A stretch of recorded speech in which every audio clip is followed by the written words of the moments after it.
అందరికీ శుభోదయం. ఈరోజు మంచి వ్యక్తిత్వం ఏర్పరచుకోవడానికి, గుడ్ క్యారెక్టర్ను పెంపొందించుకోవడానికి కొన్ని సూత్రాలను లేదా కొన్ని నియమాలను మీకు ఈరోజు నేను చెప్పదలుచుకున్నాను. పదునైన వ్యక్తిత్వానికి 17 సూత్రాలు. 1. విలువ లేని చోట మాట్లాడకు. 2. గౌరవం లేని చోట నిలబడకు. 3. ప్రేమ లేని చోట ఆశపడకు. 4. నీకు నచ్చని ఇష్టం లేని విషయాలకి క్షమాపణ చెప్పకు. 5. నువ్వు మెచ్చని వాటికి సంజాయిషీలు ఇవ్వకు. 6. నిర్లక్ష్యం ఉన్న చోట ఎదురు చూడకు. 7. అలక్ష్యం ఉన్న చోట వ్యక్తపరచకు. 8. వ్యక్తిత్వం తాకట్టు పెట్టి పాకులాడకు. 9.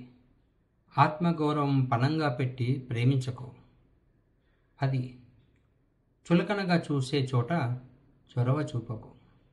11. జాలిపడి ఇచ్చే పలకరింపులకి ప్రేమకి జోలు పట్టకు.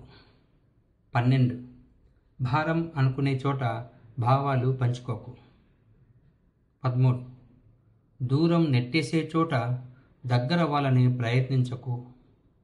14. నిజాయితీని గుర్తించని చోట నిమిషం కూడా వృధా చేయకు. 15. ఆత్మాభిమానాన్ని మించిన ధనం ఈ ప్రపంచంలో మరొకటి ఉంటుందని భ్రమపడకు. 16. ఎదురు చూడని ఇంటికి పిలిచినా వెళ్ళకు. 17.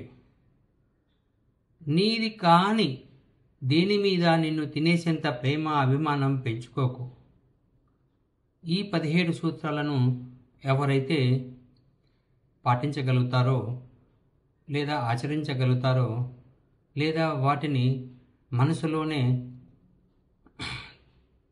డెవలప్ చేసుకొని తన యొక్క వ్యక్తిత్వాన్ని లేదా క్యారెక్టర్ను గొప్పగా మంచిగా ఎవరైతే మలుచుకుంటారో వారందరూ సంఘంలో గౌరవింపబడతారని ఈ వీడియో ద్వారా మీ అందరికీ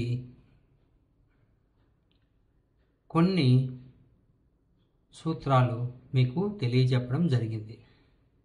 ఈ వీడియో మీ అందరికీ నచ్చినట్లయితే లైక్ చేసి షేర్ చేసి కొత్తగా చూసేవారు సబ్స్క్రైబ్ చేసుకొని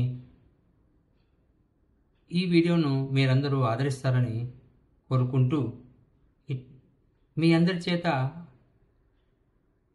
హోమియోపతి వైద్యుడిగా అభిమానించబడే కళాధర్ రాజు గుంటకల్.